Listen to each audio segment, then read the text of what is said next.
नमस्कार। मैं फिर दोबारा आपको आपका थोड़ा कीमती समय लेना चाहता हूं। अभी लाइव के पहले पार्ट में आपने मेरे संघर्ष में के बारे में सुना, किस तरह से मैं पला बढ़ा, किस तरह के परिवार से मैं आता हूं, किस तरह से मैं गया और किस तरह से या डीजीपी तक पहुंचा और फिर किस परिस्थिति में मुझे सेवानिवृत्ति लेनी पड़ी। सब बातें मैंने आपको बताई और मैं आपको बता रहा था उसी समय कुछ तकनीकी व्यवधान के कारण बीच में रोक देना पड़ा। 14 साल की उम्र में, मतलब 8वें क्लास में जब मैं था, मुझे याद नहीं 14 से भी कम उम्र रही होगी, 13-14 के बीच में कुछ ऐसे ही रही होगी। उस समय मेरा बाल विवाह हुआ। आप सोच सकते हैं 13-14 साल के बच्चे की शादी होना। और आप सोचिए अब तो 50 वर्ष होने जा रहे हैं मेरी शादी को, मतलब हो जाएंगे, 47 वर्ष तो हो ही चुके हैं, 48वां है। आप ये कल्पना कर सकते हैं उस जमाने में उस ऐसे ही होती थी शादियां, सबके घरों में ऐसे ही होती थी। आज से 50 साल पहले तो 12 साल, 13 साल, 14 साल, 15 साल तो मैक्सिमम इस उम्र में शादियां हो जाती थी। लड़कियों की भी शादी 12 साल 13 साल में हो जाती थी और बहुत शादियां तो उससे भी कम उम्र हो जाती थी। उसके बाद मेरे किसी परिवार में बाल विवाह नहीं हुआ। मेरे 2 छोटे भाई हैं लेकिन किसी का बाल विवाह नहीं हुआ, मेरी बहनों का भी नहीं। लेकिन ये उस जमाने की बात मैं बता रहा हूँ। और उसके बाद मेरी पढ़ाई शुरू हुई। 8वें क्लास की पढ़ाई, 9वें क्लास की पढ़ाई, 10वें क्लास की पढ़ाई, 11 की पढ़ाई, फिर आप समझ जाइए इंटरमीडिएट की पढ़ाई, फिर ग्रेजुएशन की पढ़ाई, फिर यूपीएससी की तैयारी, फिर आईआरएस में मेरा जाना, फिर आईपीएस में मेरा जाना। तो अब आप समझ सकते हैं कि कितने संघर्ष का। और मेरे पिताजी तो फकीरी टाइप के आदमी थे। बाबा मेरे जब तक जिंदा थे घर का सब कुछ नमक दाल तेल की व्यवस्था वही करते थे। बाबूजी को ज़्यादा इससे मतलब नहीं था। लेकिन बाबा की मृत्यु के बाद तो बहुत कम उम्र में, 15-16 साल की उम्र में तो मुझे घर का मालिक बना दिया गया। मतलब हो गया, मैं स्वयंभू मालिक हो गया। क्योंकि बाबूजी कुछ करते नहीं थे। बाबा बहुत ही वृद्ध हो गए थे, बाद में उनकी मृत्यु भी हो गई। तो बाबा के जीते रहते मैं घर का एक जिम्मेदार, 15 साल की उम्र में घर की पूरी जिम्मेवारी, घर में नमक नहीं हो उसकी भी मेरी जिम्मेवारी, घर में राशन नहीं हो उसकी भी मेरी जिम्मेवारी, सबके दवा की, दारू की, कपड़े की, लत्ते की, सबकी मेरी जिम्मेवारी। आप सोचिए किस परिस्थिति में मैंने पढ़ाई की होगी, आप समझ सकते हैं। और किस परिस्थिति में यहाँ तक पहुँचा होगा आप समझ सकते हैं। तो इतनी चुनौतियों, इतने संघर्ष के बाद मैं यहाँ तक पहुँचा। और मैंने बता ही दिया मेरे फैमिली बैकग्राउंड आप जानते ही हैं। अब इस हालात पर, इस मुकाम पर मैं पहुंच गया। मैंने परिस्थिति बता दी क्यों मुझे वीआरएस लेना पड़ा। क्योंकि मैं रहता तो इस चुनाव का माहौल है और उस माहौल में मुझ पर तरह तरह के आरोप लगते हैं। इनका पक्ष ले लिया, उनका विरोध कर दिया, उनको समर्थन दे दिया, उनको मदद पहुंचाने की कोशिश की, उनका नुकसान पहुंचा। मैं इस सब विवाद से बचना चाहता था। क्योंकि 34 साल मैंने अपने बेदाग कैरियर में, मैं अंत के समय में कोई दाग लगाना नहीं चाहता था। तो मैंने समझा उचित समय है मुझे छोड़ देना चाहिए। और मैंने बता ही दिया कि मुझे अगर मौका मिला और मुझे इस योग्य समझा गया, मुझे राजनीति में आना चाहिए, तो मैं राजनीति में आ सकता हूँ। लेकिन हमारे वो लोग निर्णय करेंगे जिन्होंने हमको, जो हमारी मिट्टी के हैं, बिहार की जनता है। और उसमें सबसे पहला हक तो बक्सर के लोगों का है, जहाँ मैं पला हूँ, बढ़ा हूँ। और मैं जुड़ा तो बहुत लोगों से हूँ, बिहार के ही हर जिले के लोगों से जुड़ा हूँ। जहाँ जहाँ मैंने सेवा दी है वहाँ भी, और जहाँ मैंने नहीं सेवा दी है वहाँ भी। करीब 25-26 जिलों में बिहार के मैंने किसी न किसी रूप में सेवा दी है। एसपी के रूप में, डीआईजी के रूप में, आईजी के रूप में, एडिशनल डीजी के रूप में। और जहाँ जहाँ सेवा दी वहाँ वहाँ के लोगों से जुड़ता गया। और गरीब गुरुओं, सुस्तों, वंचितों और बड़े लोगों की एक बहुत बड़ी जमात मेरे साथ इमोशनली अटैच होती गई। तो मैं उनसे निर्णय लूँगा, उनसे सलाह लूँगा, उनका जो आदेश होगा उसके हिसाब से मैं अपना निर्णय लूँगा। और बक्सर की जनता उसमें अंतिम अपना फैसला देगी। तो ये है, राजनीति में आने का मेरा अब मन हो गया है। अब स्थिति ऐसी बन गई है कि मुझे लगता है कि आ जाना चाहिए। तो इसीलिए मैंने कहा कि मेरे राजनीति में आने से इतनी परेशानी क्यों हो रही है, इसको सुशांत के केस से क्यों आप लोग जोड़ रहे हैं। जो लोग जोड़ रहे हैं उनको बता रहा हूँ, मैंने जो किया डीजीपी की हैसियत से किया। और किसी भी डीजीपी को और स्वाभिमानी बिहारी को ये करना चाहिए था। बिहार के स्वाभिमान के लिए, बिहार की प्राइड के लिए मैं ये लड़ाई लड़ा। और हमारी लड़ाई किसी मराठी से नहीं है, किसी महाराष्ट्र के किसी व्यक्ति से नहीं है। क्योंकि हमको तो बहुत सारे मराठी भाइयों ने फ़ोन किया कि आपको सुशांत के केस में लड़ना चाहिए न्याय के लिए, और आपको ज़रूरत है गाड़ी की, घर की, या और किसी भी तरह के सहयोग की, तो हम लोग देने के लिए तैयार। टैक्सी ड्राइवर तक ने फ़ोन किया, मेरे पास नाम, नंबर, सब उनका ईमेल सब कुछ है। तो मैं इन तमाम मराठी भाइयों को, जो शिवाजी के असली धरोहर हैं, असली संतान यही लोग हैं, मैं उनको प्रणाम करता हूँ। और मेरी लड़ाई तो चंद मुट्ठी भर लोगों से है जिनके निहित स्वार्थ हैं, और वही ऐसे ही लोग मुझे बदनाम करने की कोशिश करते हैं और सुशांत केस से मेरे वीआरएस को जोड़ने की कोशिश करते हैं। जो भी किया बिल्कुल कानूनी किया, केस करना भी उचित था, इन्वेस्टिगेशन की टीम भेजा वो भी उचित था, सीबीआई को बाद में केस में रिफ़र किया गया वो भी उचित था। ये तो तय हो चुका है, तो इसके बारे में कोई बहस करने की ज़रूरत नहीं है। अब तो जब मैं पब्लिक लाइफ में आने की सोच रहा हूँ तो लोग इतने परेशान हैं इतने कि वो तरह तरह के आरोप भी लगाएंगे, तरह तरह के एलिगेशन भी लगाएंगे। मैं भी ट्विटर देख रहा था सवेरे, जो प्रेस कॉन्फ्रेंस किया, एक आदमी लिखा है कि पूरा फिल्मी अंदाज था। मेरा कुछ फिल्मी नहीं है, मेरा सब कुछ ओरिजिनल है। मैं एकदम देसी आदमी हूँ, मेरा कुछ नहीं, मैं तो फिल्म भी नहीं देखता। आपको मालूम 25 वर्षों में मैंने कोई फिल्म नहीं देखी। पिछले 25 क्या, नौकरी में आने के बाद से कह सकते हैं 30 वर्षों से मैंने, अब कभी बचपन में जब पढ़ता था तब भी फिल्म का मेरे को शौक नहीं रहा। मैं तो किसी हीरो हीरोइन को भी नहीं पहचानता हूँ। कुछ चंद लोग हैं, 2 4 5 10 जो बहुत चर्चित हैं, जिनका फोटो कहीं कहीं दिख जाता है तो मैं उनको पहचानता हूँ। बाकी मैं तो रिया चक्रवर्ती जी को भी नहीं जानता, नाम भी नहीं सुना था, मैंने तो नाम भी नहीं सुना था। जब इस केस में नामजद अभियुक्त हुई तो वो चर्चित हुई, तब मैंने जाना कि फिल्मी दुनिया में इस नाम का भी कोई व्यक्ति है। तो मेरा फिल्म से कोई रिश्ता उसका नहीं, ओरिजिनल आदमी, ओरिजिनल बात बोलता हूँ, दिल से बात बोलता हूँ। कोई बनावटीपन नहीं, कोई दिखावटीपन नहीं, कोई छल छद्म नहीं है। राजनीति में आने का मन है तो बोल रहा हूँ कि आने का मन है। अंतिम फैसला भले जनता लेगी, लेकिन मेरा तो मन है कि मैं क्या करूँगा। मैं समझता हूँ सेवा का सबसे बड़ा प्लेटफॉर्म है, ऐसा कुछ करके दिखाऊं कि लोग उसको याद रखें।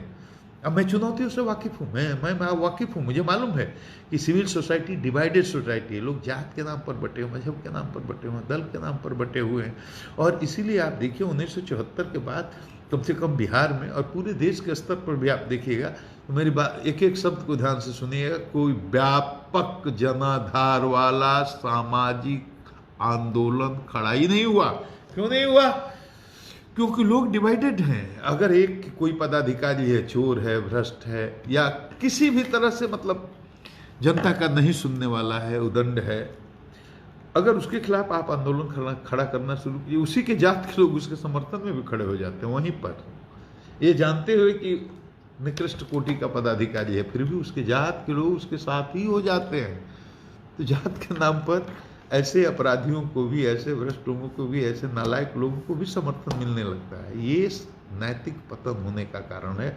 समाज का इस तरह से वैल्यू जो है, वैल्यू का डिग्रेडेशन ऐसे हुआ है, नैतिक मूल्यों में इतनी गिरावट आई है कि लोग जात सबसे महत्वपूर्ण होती है, जात ही पर। तो अच्छे आदमी की कीमत क्या रहेगी? अब ये बताइए आप, राजनीति में अगर जात इतना महत्वपूर्ण हो जाएगा, हमारे ही जात का मुखिया, हमारे ही जात का सरपंच, हमारे ही जात का विधायक, हमारे ही जात का मंत्री, हमारी ही जात का मुख्यमंत्री, हमारे ही जात का प्रधानमंत्री, देश चलेगा क्या? करोड़ों जातियां हैं यहाँ, लाखों, हजारों और सैकड़ों धर्म हैं। कोई हिंदू, मुस्लिम, सिख, ईसाई 4 हम जानते हैं, तो 4 ही मजहब नहीं है, सैकड़ों हैं छोटे छोटे, जिसका नाम भी हम नहीं जानते।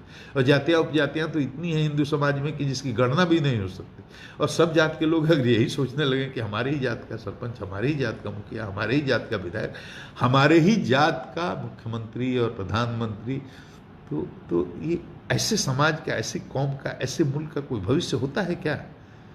आप बताइए, ऐसा होता है क्या? कभी हो सकता है? आप बताइए। फिर आदमी की कीमत क्या रहेगी? फिर तो अच्छा आदमी ऐसे ही जूते खाते चलेगा, उसको पूछने वाला कौन रहेगा? तो मैं समाज में एक ऐसा आदर्श उपस्थापित करना चाहता हूं कि लोग इंसान की इज्जत करना सीखें, कि जो अच्छा आदमी है, संघर्षशील आदमी है, और जो सत्य के साथ खड़ा होने वाला आदमी है, उसके साथ जात के बंधन तोड़कर, मजहब के बंधन तोड़ करके और दल का बंधन तोड़ करके लोग खड़ा हों, अच्छे आदमी की इज्जत हो। समाज में एक चपरासी भी है, अगर वो अच्छा है, भला इंसान है, तो उसकी इज्जत होनी चाहिए। और ये होता था पहले होता था। आदमी की पहचान होती है, ये आदमी झूठ नहीं बोल, ये आदमी सच्चा है, ये आदमी सत्य का साथ देने वाला है, ये आदमी किसी को धोखा देने वाला नहीं है। बड़ी बड़ी पंचायतें ऐसे लोग कर लेते थे, लोग मान जाते थे उनकी बात, उनकी साख होती थी समाज में। आज ऐसा नहीं है। जिसके पास पैसा है, जिसके पावर है, जिसके पास पावर है, उसके आगे पीछे लोग नाचते हैं, दौड़ते हैं, घूमते हैं और उसकी कदर होती है। और अच्छा आदमी अगर उसके पास पावर नहीं, पैसा नहीं, चाहे भले ही वो कितना भी नैतिक हो, निष्ठावान हो, चरित्रवान हो, उसको कोई पूछने वाला नहीं। ये क्यों ऐसा हो गया? और ऐसे होगा तो ये देश बचेगा, ये समाज बचेगा क्या?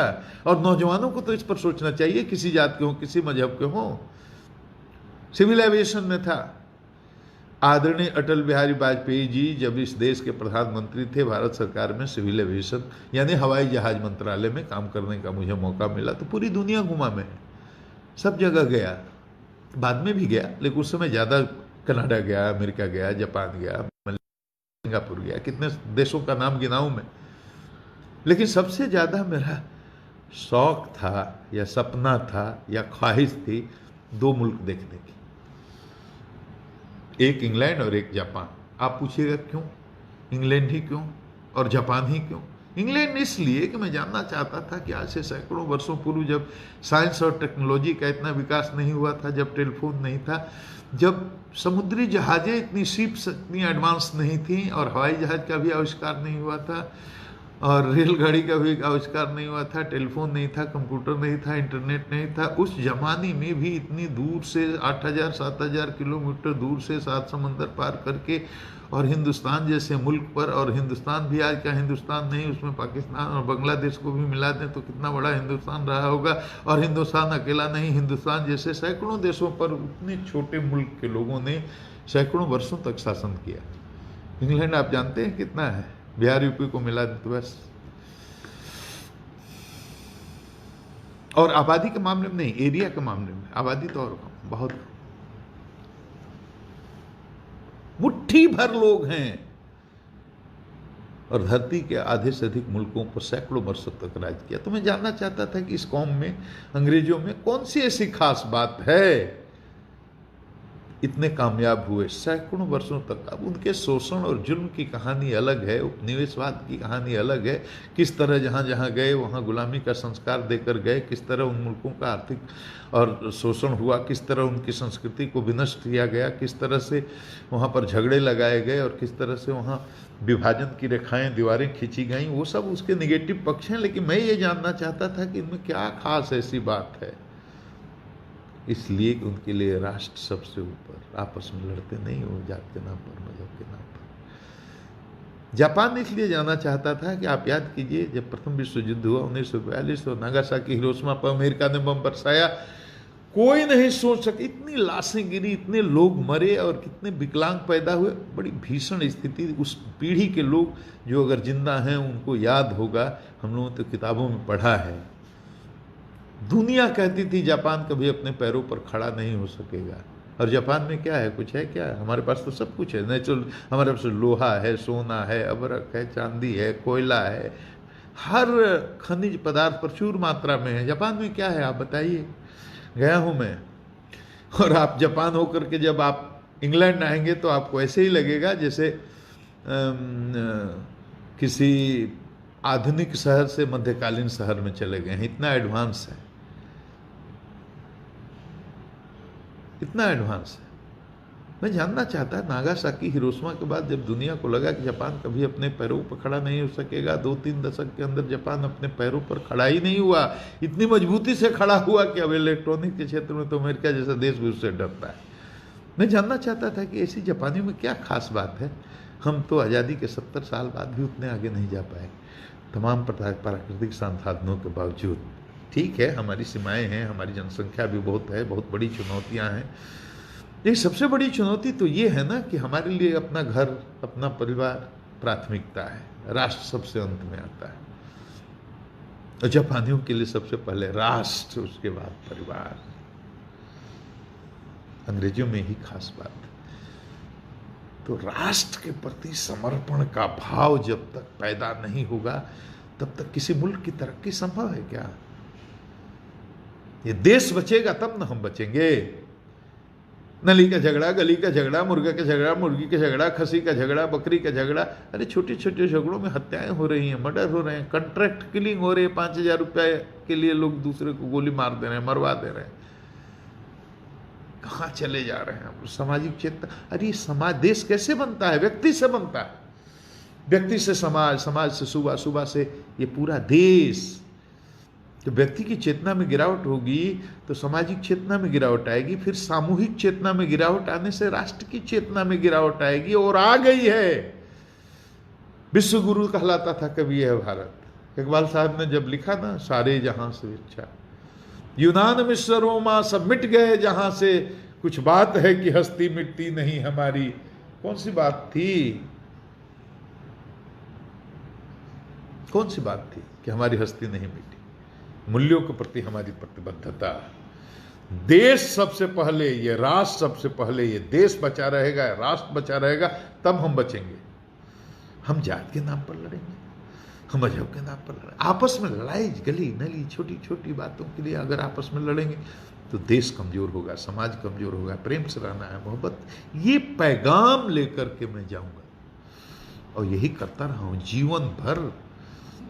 सांप्रदायिक सौहार्द ये होना चाहिए। आपस में लड़कर कहाँ जाएंगे? जो मुल्क में, इसमें हम जो सब पैदा हुए हैं, कोई छोड़कर नहीं जाए। हम सबको साथ ही रहना है ना, तो अच्छे से रहना पड़ेगा ना। तो हम सबको समझाते रहते हैं। ये मेरी मनसा है, ये मैं शुद्ध हृदय से आप लोगों को बताना चाहता हूं। मैं राजनीति में आना चाहता हूं, हाँ आना चाहता हूं, तो कोई पाप है ये? इसके लिए हमको ट्रोल कीजिएगा। सुशांत के केस से क्या लेना देना, क्यों जोड़ते हैं? जो किया वो तो कानून के हित में, न्याय के लिए किया। सुशांत को न्याय दिलाने के लिए किया, वो करूंगा, आगे भी करूंगा, जहां जरूरत पड़ेगी वहां करूंगा। आप किसी के ट्रोल करने से और किसी के कमेंट करने से, टिप्पणी करने से मेरा मनोबल गिरने वाला नहीं है। बिहार का बेटा था और इस देश की शान था। उसकी मौत के रहस्य का जब तक उद्घाटन नहीं हो जाता तब तक मेरी नजर रहेगी उस पर, रहेगी। पूरे देश की संवेदना जुड़ी है उसके लिए हमको ट्रोल कीजिएगा। कोई गलत कर दिया, कोई पाप कर दिया, काम करने की आदत है बचपन से, संघर्ष करने की आदत है बचपन से, चुनौतियों का सामना करने की आदत है बचपन से। राजनीति में आऊंगा तो ये सब भी करूंगा। सेवा करने का स्वभाव है, वो भी करूंगा। और जनता का प्यार, जनता का आशीर्वाद, यही सबसे मेरी ताकत है। और मेरे पास कुछ नहीं। अपने तो मैं आपके चरणों का धूल हूं, मेरी अपनी कोई औकात ही नहीं। मैंने तो बता दी, वही बोरा झोरा से ऊपर मेरी कोई औकात नहीं है। छोड़ दिया, सब कुछ छोड़ दिया। ये कोठा महल अटारी सब कुछ छोड़ दिया, और उसी बोरे झोरे वाली औकात में मैं आ गया। लेकिन ये भारत की लोकतांत्रिक व्यवस्था का ही कमाल है। और राजनीति, इसी राजनीति के चलते विधायिका, कार्यपालिका है, न्यायपालिका है, संविधान है, हम हैं, आप है, पूरी व्यवस्था है। इसमें दोष है तो इसको ठीक करना है।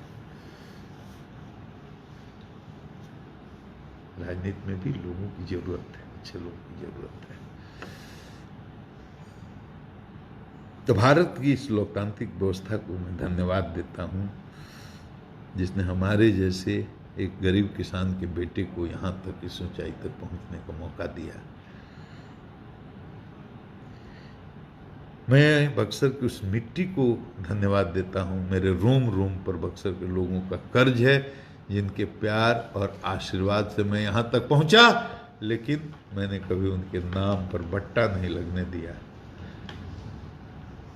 वो अपने इस बेटे पर गर्व करते होंगे, उन्हें शर्मिंदा कभी नहीं होना पड़ा और कभी नहीं होना पड़ेगा। अंतिम सांस तक मेरा ये दावा है। उन गुरुओं को जो प्राइमरी स्कूल में हमको पढ़ाए हैं,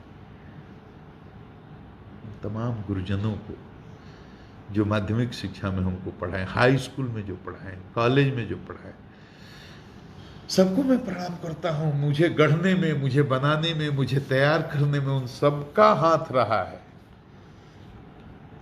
और जब मैं सेवानिवृत्त होता हूं मैं सरकार को, इस सरकार के मुखिया माननीय नीतीश कुमार को, जिन्होंने मुझे डीजीपी बना करके इतने बड़े फलक पर काम करने का, बिहार की 12 करोड़ जनता की सेवा करने का मौका दिया, उनको भी धन्यवाद देता हूं। और बिहार के सभी राजनीतिक दलों को, उनके कार्यकर्ताओं को, उनके नेताओं को, किसी भी दल के किसी भी राजनीतिक कार्यकर्ता और जनप्रतिनिधि मुझे कभी असहयोग नहीं मिला और मैंने सबका सम्मान भी किया और मेरे काम में सबने सहयोग किया, सबने मुझे प्यार दिया, आशीर्वाद दिया, इसलिए उनका भी बहुत बहुत मैं आभार व्यक्त करता हूं। और पुलिस डिपार्टमेंट के सिपाही से लेकर के बड़े पदाधिकारियों को, बिहार की आम जनता को, अपने गुरु को और ईश्वर को भी धन्यवाद देता हूं।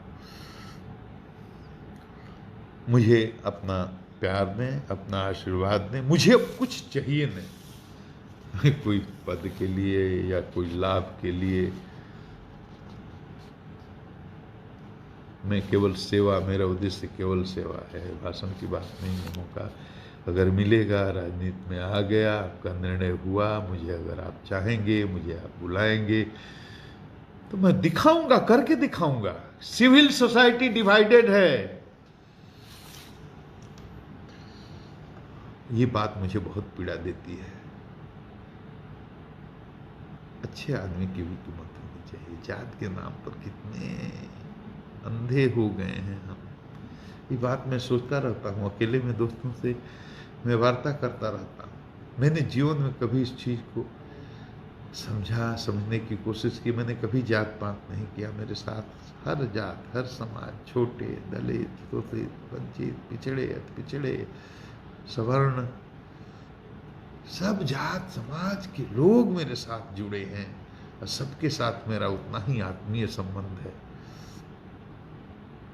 मैं चाहता हूं कि अगर राजनीति में आने का मौका मिले और मेरी बक्सर की जनता का, बिहार की उन आवाम का जो मुझसे मोस्टली जुड़े हैं, उनका सहयोग, उनका समर्थन, उनकी राय बने तो मैं राजनीति में आऊं और सेवा की एक ऐसी मिसाल पेश करूं जिसका संदेश पूरे बिहार ही नहीं, बिहार के बाहर भी जाए।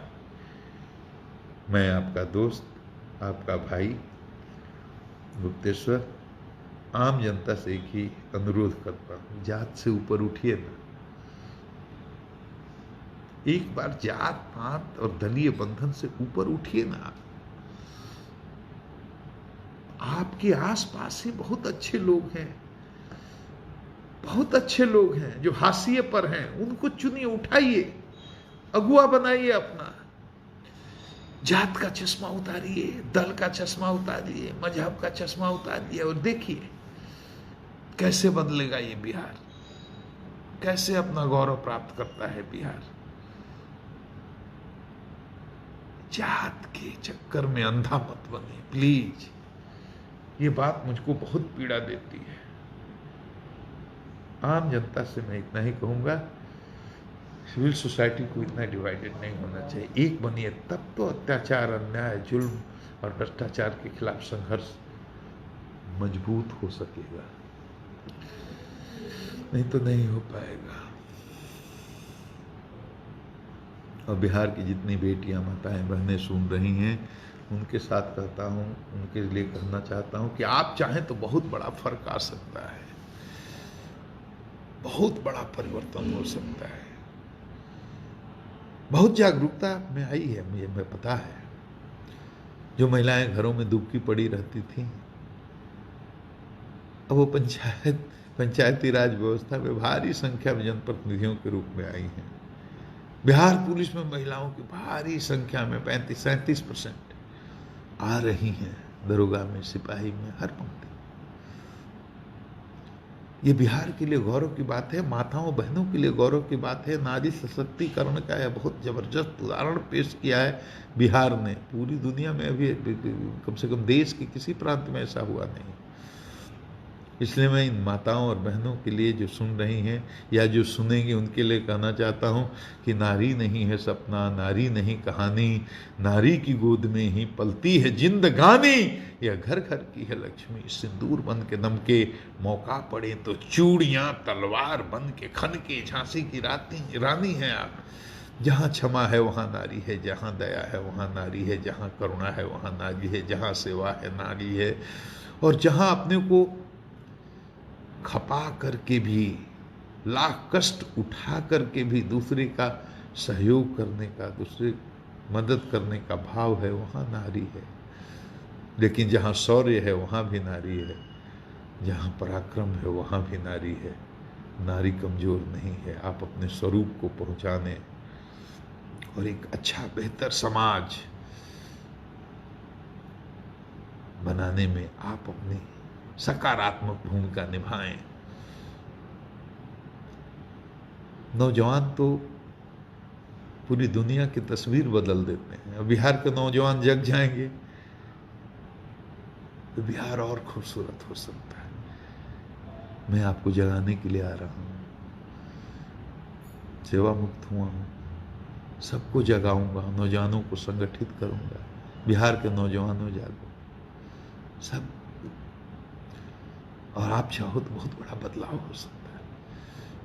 सत्य के साथ, न्याय के साथ, जात से ऊपर उठ करके कमंद चांद सितारों पे डाल सकते हो, कमंद चांद सितारों पे डाल सकते हो। तुम समंदर की तहों को खंगाल सकते हो।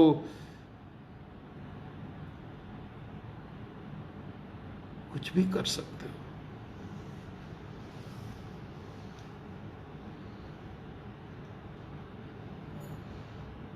कमंद चांद सितारों पे डाल सकते हो, तुम समंदर की तहों को खंगाल सकते हो, और तुम्हारी औकात का अंदाजा कोई क्या लगाएगा।